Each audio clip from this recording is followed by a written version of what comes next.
Vicky est entrée dans l'appartement, les bras chargés de sacs de courses, et a immédiatement senti une odeur. Un parfum étranger, lourd, écœurant.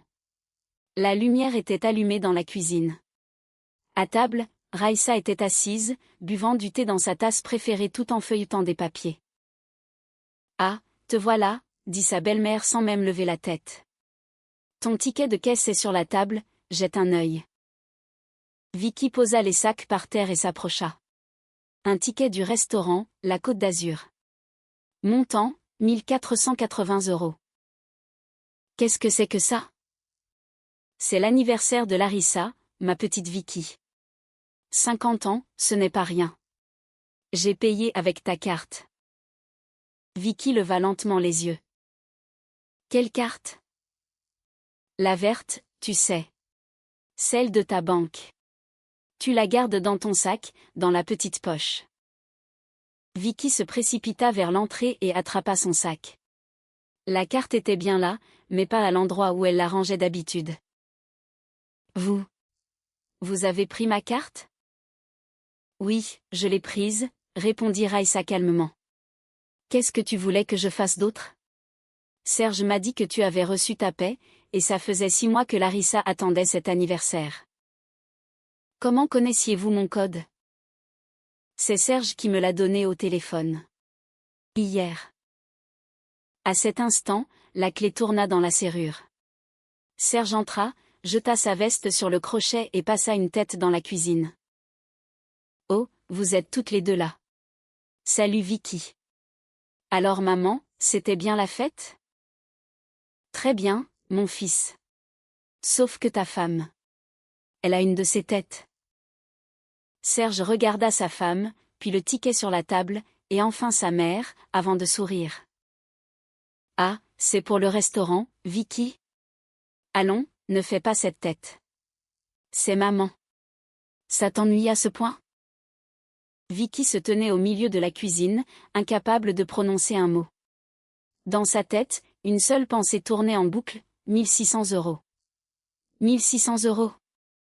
La moitié de son salaire, dépensé en une seule soirée, avec sa carte, et sans son accord. Serge, articula-t-elle enfin. C'est ma carte, mon argent. C'est notre argent, Vicky. Nous sommes une famille. Quelle famille? Je n'étais même pas à cet anniversaire. Personne ne m'a invité. Et pourquoi on t'aurait invité? Intervint Raissa. De toute façon, tu aurais fait la tête et passé la soirée à compter qui mangeait quoi. Maman, ça suffit, lança Serge d'un ton las. Vicky, fais le calcul, 1600 € pour 20 personnes, ça fait 80 € par tête. Ce n'est vraiment rien pour un bon restaurant. Serge, j'avais mis cet argent de côté pour une nouvelle machine à laver. L'ancienne fuit depuis un mois. On en achètera une à crédit. Ce n'est pas un problème. Raissa termina son thé, posa la tasse préférée de Vicky, celle que sa mère lui avait offerte pour ses 30 ans, et se leva. Au fait, je vais rester chez vous une petite semaine. Les voisins du dessus font des travaux chez eux, l'air est irrespirable. Quoi? Vicky se tourna vers son mari. Serge? Et alors? Maman ne reste pas longtemps. Nous n'avons qu'un studio. Je dormirai dans le salon, sourit la belle-mère. J'ai l'habitude, et elle se dirigea vers la salle de bain d'un air autoritaire, comme si c'était son propre appartement. Vicky resta dans la cuisine avec son mari, le regardant sans le reconnaître. Tu te rends compte de ce que vous avez fait? Vicky, ne commence pas. C'est un jour dans l'année. Ça a fait plaisir à maman, et encore plus à Larissa. Pourquoi est-ce que tu fais toujours des drames? C'est moi qui fais des drames? Comment appeler ça autrement? Faire des histoires pour de l'argent, c'est tout amer. Vicky se tourna vers la fenêtre. Sur le rebord, il y avait son géranium, qu'elle arrosait chaque matin. Un mégot était maintenant planté dans la terre. Qui a fumé dans ma cuisine? Larissa est passée avant le restaurant, pour se changer. Larissa est venue dans mon appartement? Vicky, Calme-toi, maintenant. Elle partit dans leur chambre et ferma la porte. Elle s'assit sur le lit, sortit son téléphone et ouvrit l'application de sa banque. Moins 1480 €. Et une autre opération, moins 120 € au magasin, la cave à vin. 1600 € en une soirée. Vicky se mit à pleurer. Silencieusement, pour que personne ne l'entende. On frappa à la porte. « Ma petite Vicky, tu ne dors pas ?» C'était la voix de sa belle-mère. « Donne-moi une serviette propre. » Le lendemain matin, Vicky se leva à 6 heures. Raïssa ronflait dans le salon sur le canapé-lit. Ses chaussons traînaient par terre, son peignoir sur un fauteuil. Une odeur de corps étranger avait envahi tout l'appartement. Vicky alla dans la cuisine. L'évier était rempli de vaisselle sale. Sur la cuisinière, il y avait les restes du poulet du restaurant, dans du papier aluminium. Visiblement, sa belle-mère les avait rapportés. Vicky commença à faire la vaisselle en silence, pour ne réveiller personne. C'est alors que le téléphone de Serge, oublié sur la table, se mit à sonner. Larissa s'afficha sur l'écran. Vicky fixa l'écran. L'appel dura longtemps, puis un message arriva. « Serge, dis à ta mère de gratter encore 500 € à la tienne. Il n'y en a pas assez pour le papier peint, j'ai fait les comptes. » Vicky posa lentement une assiette sur l'égouttoir et relut le message. Encore 500, grattés à la tienne, pour le papier peint. Ils avaient déjà tout planifié. À ce moment-là, Raïssa sortit de la chambre en peignoir, les cheveux gris en désordre, et sans son dentier. Il reposait dans un verre, dans la salle de bain. La vision était désagréable. « Pourquoi tu fais tant de bruit si tôt le matin ? » ?»« Je fais attention. »« Bien sûr. Fais-moi un café, noir, sans sucre. » Vicky alluma la bouilloire en silence. Sa belle-mère s'assit et prit le téléphone de son fils. « C'est Larissa qui a écrit ?» Elle plissa les yeux pour lire. « Eh bien, tu vois, ma fille vit dans le besoin, et toi, tu pleures pour quelques centaines d'euros. » « Raïssa, je ne pleure pas. »« Si, je le vois dans tes yeux. Tu es avare, ma petite Vicky. Mon cher Serge a fait une erreur avec toi. » Vicky posa une tasse de café devant elle. La belle-mère prit une gorgée et grimaça. « Pas assez fort, ajoute une cuillère. »« Il y en a déjà 2. » J'ai dit, encore une. Vicky obéit. Sa belle-mère but une autre gorgée, hocha la tête, puis sortit un papier de la poche de son peignoir et le déplia. « Voilà, je t'ai apporté ça. Signe, et tu seras une gentille fille. » Vicky prit la feuille. Une procuration au nom de Raïssa. Le droit de gérer son compte bancaire. Qu'est-ce que c'est ? C'est pour que je n'ai plus à fouiller dans ton sac, ma petite Vicky. J'aurai ma propre carte. C'est plus pratique, non ? Vicky posa le papier sur la table en silence. Je ne signerai pas. Si, tu signeras. Non. Raïssa écarta lentement sa tasse. Je dirai à mon cher Serge que tu me mets à la porte, que tu détruis notre famille. Il te quittera. C'est ce que tu veux ? Je ne signerai pas. La belle-mère rangea le papier dans sa poche, finit son café et se leva. Bon, tu as jusqu'à ce soir pour y réfléchir, dit-elle avant de retourner dans la chambre en claquant la porte. Vicky resta dans la cuisine, les mains tremblantes. Elle ouvrit un placard, sortit son sac et vérifia sa carte. Elle était là. Pour l'instant. La décision lui vint naturellement.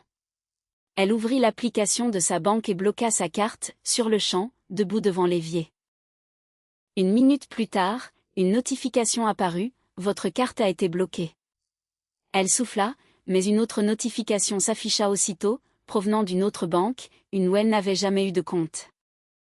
Merci d'avoir souscrit à une carte de crédit. Plafond, 5 000 €. La carte vous sera livrée par coursier. Vicky resta figée et ouvrit le message. La carte avait été demandée 2 jours plus tôt à son nom, avec ses informations personnelles, et l'adresse de livraison était son appartement. Quelqu'un avait souscrit une carte de crédit pour elle. Elle savait qui.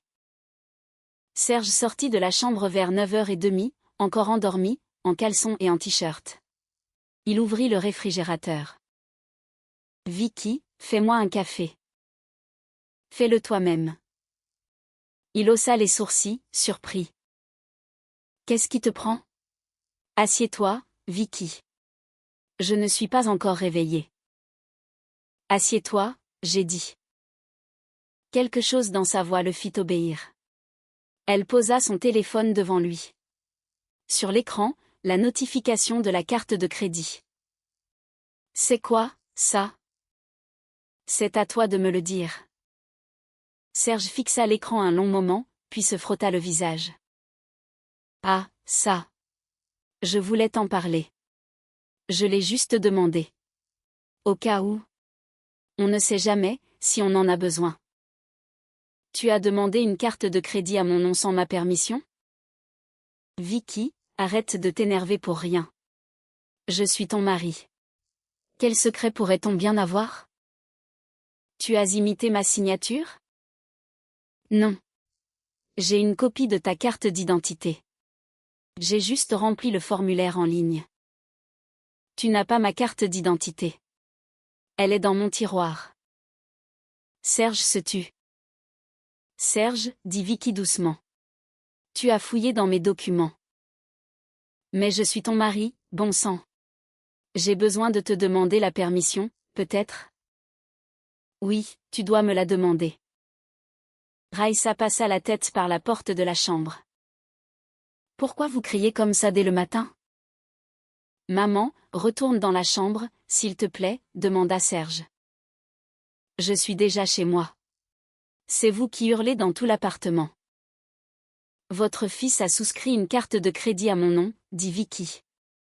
Pour 5 000 €. Raïssa ne s'y pas. Et alors ?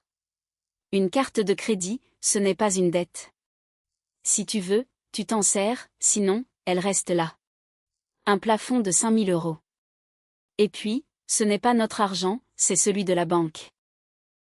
Vicky regarda sa belle-mère. Elle était manifestement au courant pour la carte, et elle approuvait. Vous avez manigancé ça ensemble ? Nous sommes une famille, ma petite Vicky. Nous faisons tout ensemble. Vicky prit son téléphone, retourna dans la chambre et s'enferma. Elle appela immédiatement la banque en question. Elle expliqua longuement qu'elle n'avait pas commandé de carte et qu'elle voulait annuler la demande. L'opératrice lui promit de vérifier et lui dit qu'elle devait se présenter en personne avec sa carte d'identité. Vicky raccrocha, ouvrit l'application de sa banque principale, changea son code secret, son mot de passe, et fixa une limite de retrait de 150 € par jour. Puis, elle envoya un message à sa mère. « Maman, je peux passer te voir ce soir ? C'est urgent. » Sa mère répondit 1 minute plus tard. « Bien sûr, qu'est-ce qui se passe ? » Vicky ne répondit pas. On frappa à la porte. Vicky, ouvre, la voix de son mari était plus douce. « Je suis désolée, je me suis emportée. » Elle ne répondit pas. Vicky, ouvre. Silence. Serge secoua la poignée, puis s'éloigna. Elle l'entendit discuter à voix basse avec sa mère dans la cuisine. Puis, la porte d'entrée claqua. Sa belle-mère était partie quelque part. Vicky attendit 5 minutes, puis sortit. « Où est partie ta mère ? » ? Chez Larissa. Elle revient bientôt. Serge, il faut qu'on parle. Encore ? Oui, encore. Ils s'assirent l'un en face de l'autre. Pour la première fois de la matinée, Vicky le regarda dans les yeux. « Tu te rends compte de ce que vous avez fait ? Ta mère a volé ma carte. Tu as demandé une carte de crédit à mon nom. C'est un délit. » « Mais quel délit, Vicky, arrête. Falsification de documents, fraude. Tu ne vas quand même pas porter plainte contre ta propre mère ? Ce n'est pas ma mère. » Serge resta silencieux un instant. « Tu sais quoi, dit-il, si tu portes plainte contre maman, je demande le divorce. Très bien. Quoi, très bien? Divorce. Il ne s'y attendait pas et recula, comme s'il venait de recevoir un coup. Vicky, tu as toute ta tête? Oui. Pour la première fois en 3 ans. L'interphone sonna. Qui est-ce? Demanda Serge. Coursier, pour une livraison. Quelle livraison? Une carte au nom de Victoria. Serge se tourna vers sa femme. Vicky secoua la tête. N'ouvre pas. Ils ont apporté la carte. C'est stupide de refuser. N'ouvre pas. Serge appuya sur le bouton. 2 minutes plus tard, on sonna à la porte. Vicky se tenait dans le couloir, les bras croisés. Serge ouvrit. Le coursier lui tendit une enveloppe. Victoria, veuillez signer ici. Je ne suis pas Victoria, dit Vicky. Enfin si, je suis Victoria, mais je n'ai rien commandé. Le coursier était déconcerté. D'accord, donc je note un refus? Refus. Serge s'agita. Attends, prenons-la, on verra après. Refus, répéta Vicky au coursier. Je n'ai signé aucune demande. C'est une fraude. Veuillez le consigner, s'il vous plaît. Le coursier hocha la tête, nota quelque chose sur son terminal, tourna les talons et partit. Serge referma la porte et se tourna brusquement vers sa femme. Tu es complètement folle ou quoi? Ne me crie pas dessus. Un plafond de 5 000 €. Tu te rends compte de ce que ça veut dire? On aurait pu payer les travaux de Larissa, offrir de nouvelles dents à maman, et toi. Serge, ça aurait été mes 5 000 €. Pas les tiens.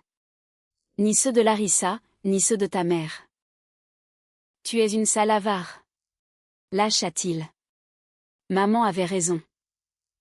Vicky recula. C'était la première fois qu'il l'insultait ainsi. En 3 ans. Qu'est-ce que tu as dit? Ce que tu as entendu. Avare. Riche et avare. Je ne suis pas riche, je travaille. Et moi, je ne travaille pas, peut-être? Tu travailles et tu donnes la moitié de ton salaire à ta mère, et tu veux lui donner la deuxième moitié avec le mien. Ça n'arrivera pas. Serge serra les lèvres, la contourna pour aller dans la chambre et commença à chercher quelque chose dans l'armoire. Vicky le suivit. Qu'est-ce que tu fais? Je cherche ma carte d'identité. Pourquoi? Ça ne te regarde pas. Serge, qu'est-ce que tu as en tête? Il se retourna et l'attrapa fermement par les épaules. Tu vas appeler la banque tout de suite, annuler le blocage, et leur dire que tu as refusé le coursier par erreur. Compris? Lâche-moi. Compris, oui ou non? Lâche-moi, j'ai dit. Il la relâcha et recula, la respiration lourde. Vicky, je te le demande une dernière fois, gentiment. Non. Il hocha la tête, puis prit en silence ses clés sur la table de chevet, sa veste, et sortit. Il claqua la porte si fort que la vaisselle vibra dans le buffet. Vicky resta seule. Elle s'assit sur le lit. Ses mains tremblaient. Elle avait envie de pleurer, mais les larmes ne venaient pas. À l'intérieur, c'était le vide, et un froid étrange. Le téléphone sonna, un numéro inconnu. Allô? Victoria, ici le service de sécurité de la Banque de l'Est. Nous avons reçu votre demande d'annulation de carte de crédit. Nous voulions vérifier que vous n'aviez effectivement pas fait cette demande. C'est exact. Très bien, nous allons enregistrer cela comme une tentative de fraude. Si vous suspectez quelqu'un, nous vous recommandons de contacter la police. J'y réfléchirai. Je vous informe également que concernant votre compte dans notre banque. Je n'ai pas de compte chez vous. Si. Il a été ouvert il y a 2 semaines. Un virement de 700 € y a été effectué aujourd'hui. Vicky se figea. De la part de qui?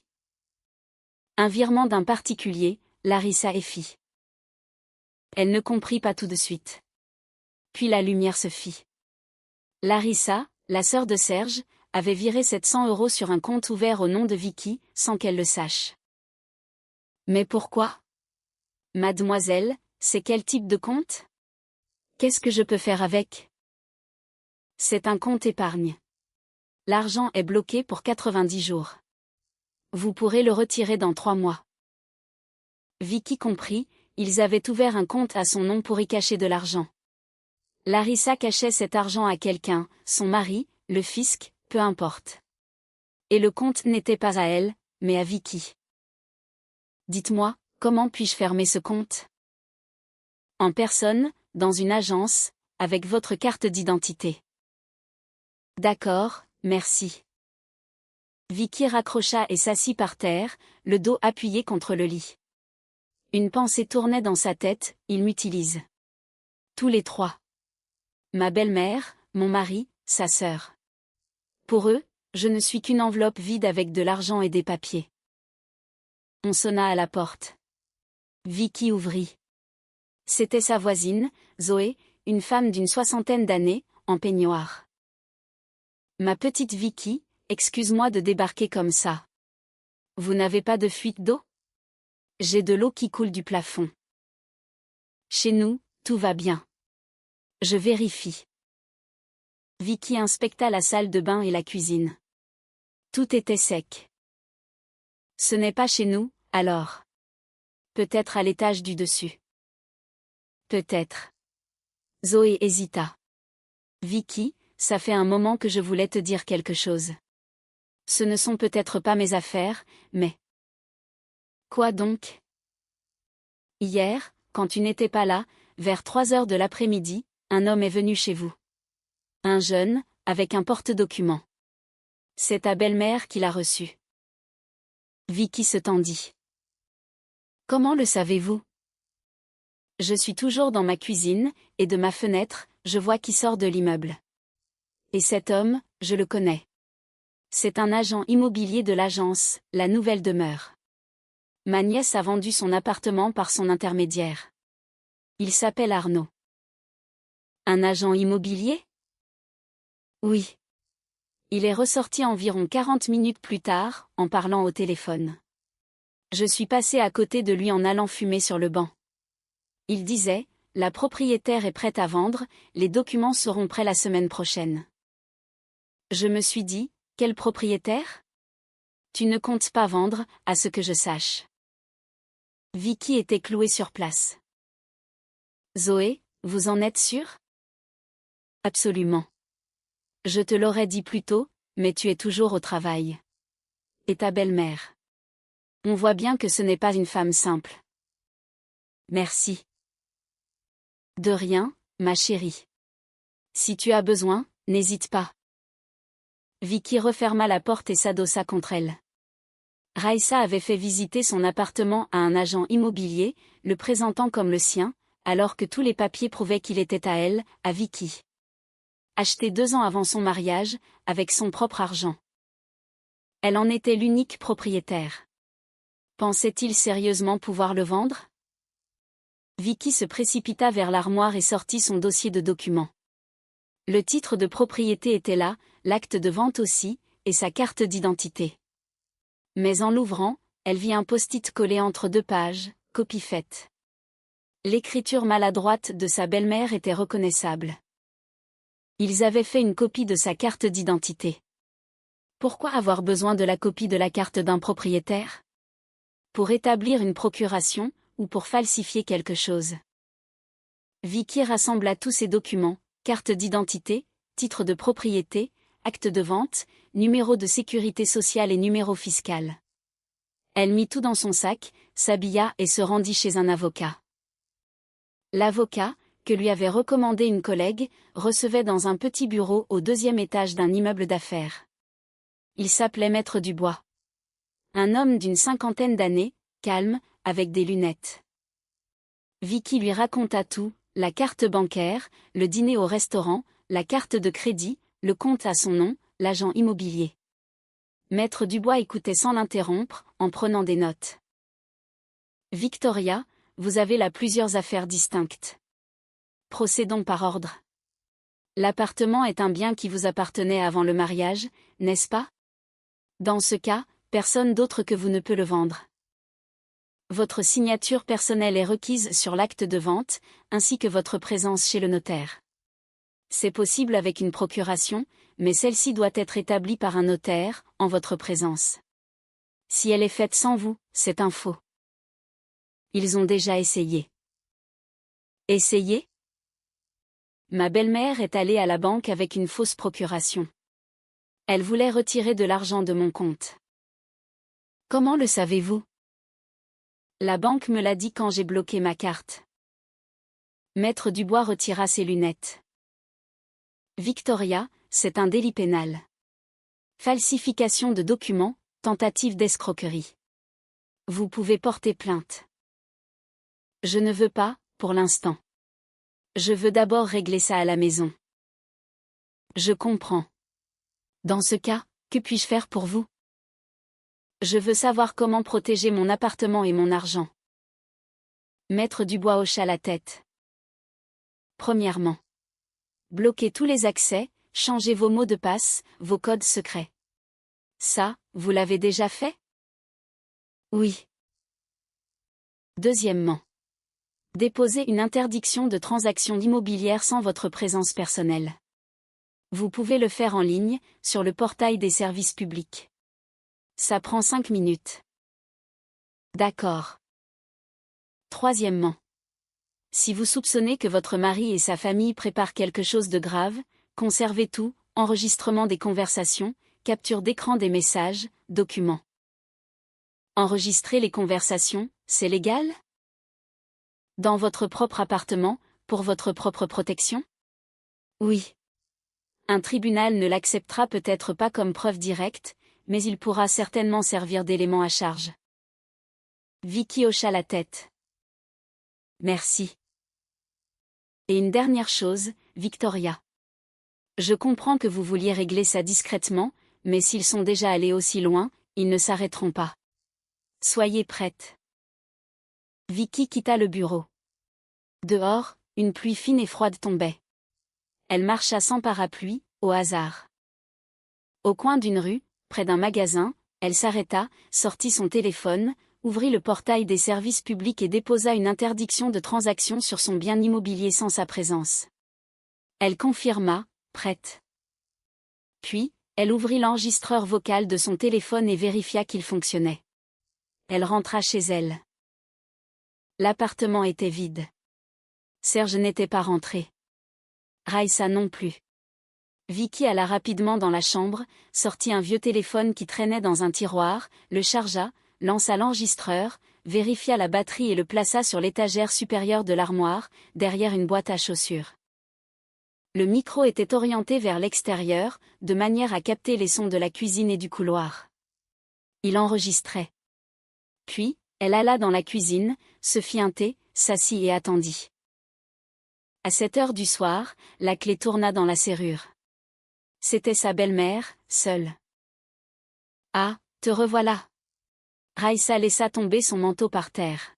« Et Serge, il est où ?»« Je ne sais pas. »« Comment ça, tu ne sais pas ?»« C'est ton mari. »« Il est parti cet après-midi, il n'est pas revenu. » Raissa composa aussitôt le numéro de son fils.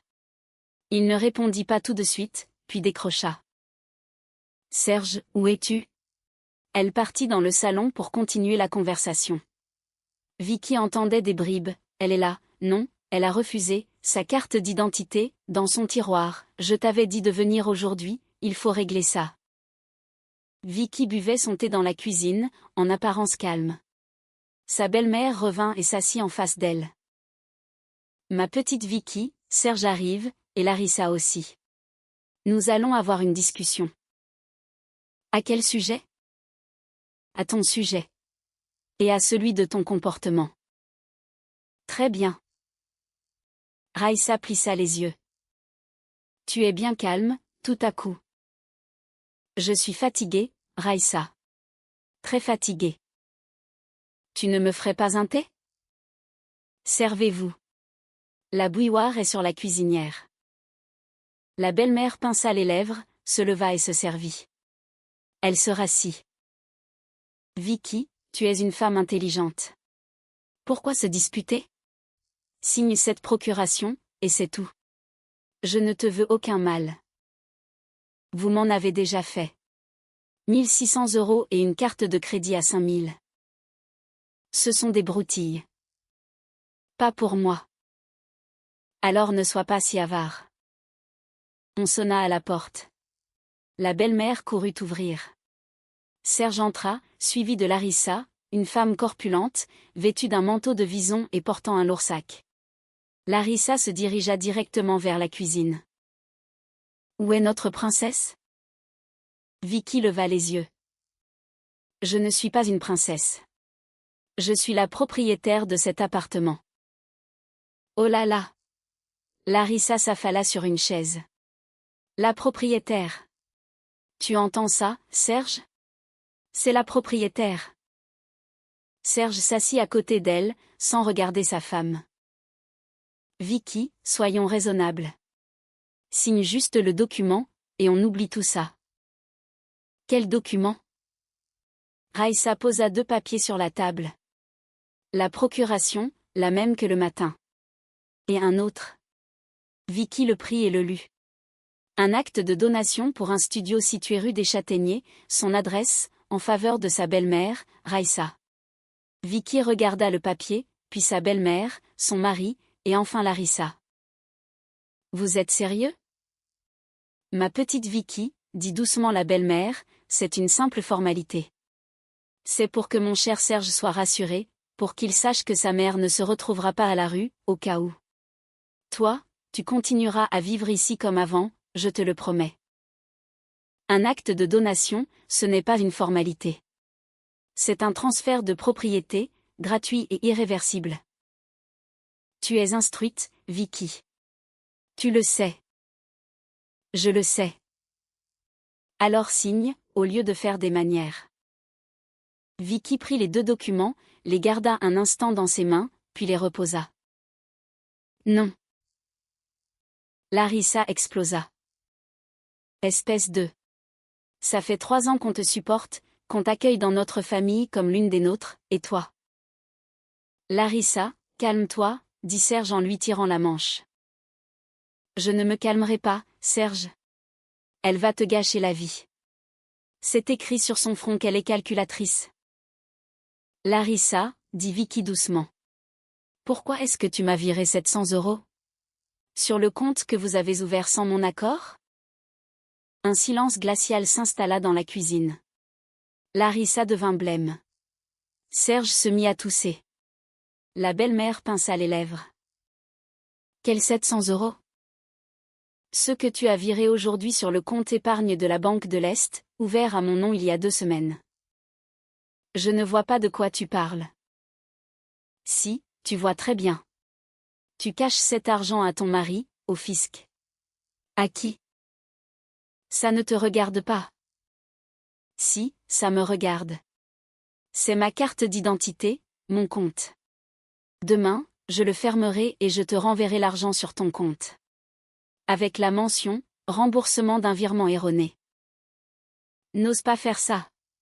Cria Larissa en se levant. Tu m'entends? N'ose pas. J'oserai. Larissa se tourna vers sa mère. Maman, dis-lui quelque chose. Ma petite Vicky, dit la belle-mère d'une voix lente. Ne faisons pas d'histoire. Larissa cache cet argent à son mari. S'il l'apprend, il risque de ne pas être tendre avec elle. Tu ne veux pas qu'il lui arrive quelque chose, n'est-ce pas? Raïssa, je ne sais rien de tout ça. Tout ce que je sais, c'est que vous m'utilisez tous les 3. La carte, le crédit, le compte, la procuration, la donation. Et vous préparez même la vente de l'appartement. Avec l'agent immobilier, Arnaud, de l'agence La Nouvelle Demeure. Un silence de mort tomba sur la cuisine. Serge leva la tête et, pour la première fois, regarda sa femme. « Comment tu sais pour l'agent immobilier ? » Une voisine l'a vu. « Quelle voisine ? » Zoé. Du 5e étage. Raïssa se leva d'un bond. « Cette vieille fouine. Je vais lui. » Lui faire quoi ? La belle-mère se ravisa et se rassit. « Vicky, ce n'est pas ce que tu crois. » « Et qu'est-ce que je crois ? » « Tu crois qu'on veut vendre ton appartement. Mais on voulait juste le faire estimer, connaître sa valeur. Au cas où. » « Au cas où quoi ? » « Eh bien, on ne sait jamais. » « Raïssa, j'ai vu un avocat aujourd'hui. J'ai déposé une interdiction sur toute transaction concernant mon appartement sans ma présence personnelle, via le portail des services publics. C'est déjà enregistré. Vous ne le vendrez pas. Jamais. Larissa se mit à pleurer bruyamment, à chaudes larmes. Serge, tu entends ça ? Elle nous prend tout. Je ne vous prends rien. C'est à moi. Serge se leva, s'approcha de sa femme et la toisa. Vicky, tu n'es personne. Tu comprends ? Sans moi, tu n'es personne. Très bien. Alors je ne suis personne. Pars. Quoi ? Pars de mon appartement. Tous les trois. Maintenant. Vicky, tu as perdu la tête ? Pars, Serge. Je te le demande gentiment. Raïssa éclata d'un rire sonore et saccadé. Ma petite, tu es devenue folle ? C'est l'appartement de mon fils. C'est mon appartement. Acheté 2 ans avant notre mariage. Serge y est domicilié, mais il n'est pas propriétaire. Je peux le faire radier à tout moment. Tu n'as pas le droit ? Si. Par voie de justice. Et je le ferai, s'il ne part pas aujourd'hui. La respiration de Serge était lourde. Vicky, qu'est-ce que tu fabriques ? Vicky se leva, alla vers l'armoire, prit le vieux téléphone et le posa sur la table. Elle appuya sur « Stop », rembobina l'enregistrement d'1 heure et appuya sur « Lecture ». La voix de sa belle-mère résonna, claire et nette. « Ma petite Vicky, signe cette procuration. » Puis celle de Larissa, espèce de... La voix de Raïssa de nouveau. « Larissa cache cet argent à son mari. S'il l'apprend, il risque de ne pas être tendre. » Et enfin, la voix de Serge. « Vicky, tu n'es personne. » Le silence revint dans la cuisine. Larissa avait cessé de pleurer. La belle-mère était assise, bouche bée. Serge regardait le téléphone comme si c'était un serpent. « C'est quoi, ça ?» parvint-il à articuler. « C'est un enregistrement. Intégral, d'aujourd'hui. » « Tu nous as enregistrés ? » ?»« Dans mon propre appartement, pour ma propre protection. C'est légal.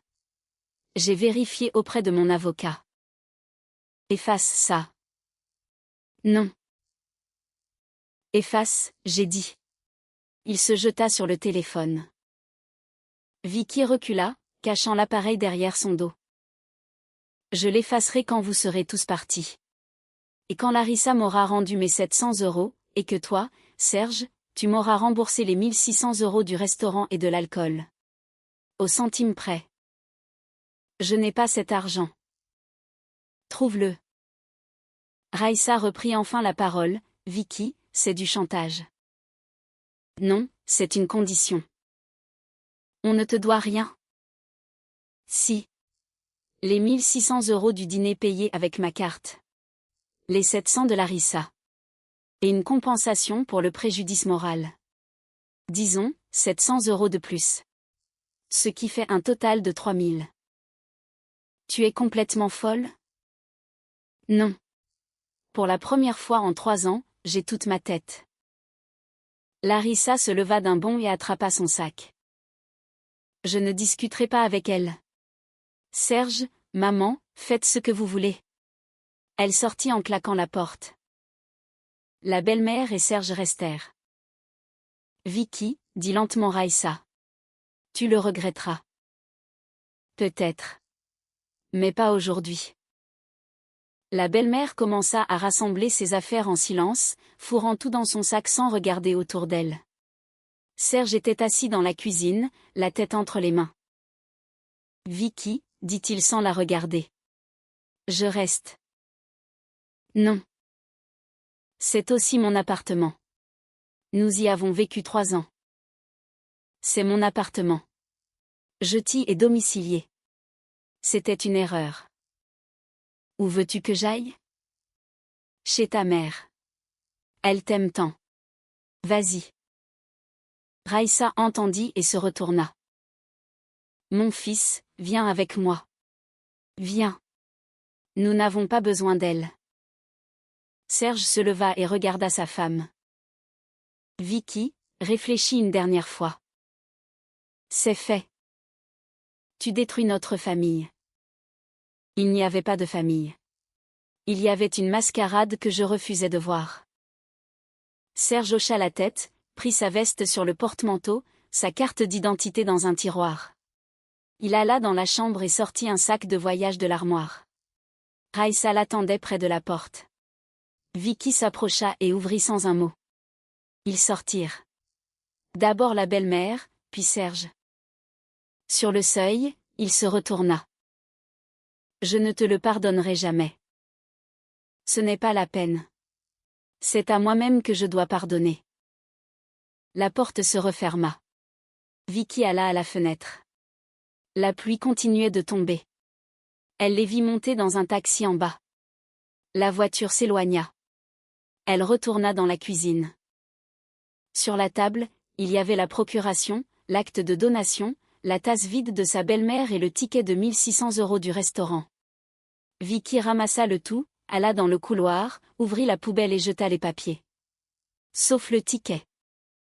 Elle le garda, le posa sur le réfrigérateur et le fixa avec un aimant. En guise de rappel. 2 heures plus tard, son portable sonna. C'était sa belle-mère. « Ma petite Vicky, ma chérie, pardonne à une vieille femme. Mon cher Serge pleure. Ne détruis pas votre famille. » Vicky raccrocha sans un mot. 10 minutes plus tard, c'était Serge. « Vicky, j'ai eu tort. J'ai vraiment eu tort. Je reviens, il faut qu'on parle. » Elle raccrocha. Une demi-heure plus tard, Larissa. « Écoute-moi bien, toi. Si tu touches à mon argent, je te retrouverai au bout du monde. » Vicky raccrocha et bloqua leurs 3 numéros. Puis, elle ouvrit l'application de la Banque de l'Est et vira les 700 € sur le compte de Larissa, avec la mention « Remboursement d'un virement erroné ». Elle ferma l'application, alla dans la cuisine et alluma la bouilloire. Elle s'assit, regarda le réfrigérateur, le ticket. 1600 € en une soirée. Elle se leva, prit le ticket, le déchira en 2, puis encore en 2, et jeta les morceaux dans l'évier. Elle ouvrit le robinet. Le papier se gorgea d'eau et dériva vers le siphon. Vicky regarda les fragments sombrer. La bouilloire se mit à siffler. Elle l'éteignit, se versa du thé dans sa tasse préférée, celle que sa mère lui avait offerte. Elle s'assit à la table vide. Pour la première fois depuis une semaine, l'appartement était silencieux. Il n'y avait plus l'odeur de parfum étranger, plus de ronflements dans le salon, plus de mégots de Larissa dans le pot de géranium. Il n'y avait qu'elle, sa tasse, et sa maison. Vicky but une gorgée. Le thé était brûlant. Elle n'a pas pleuré.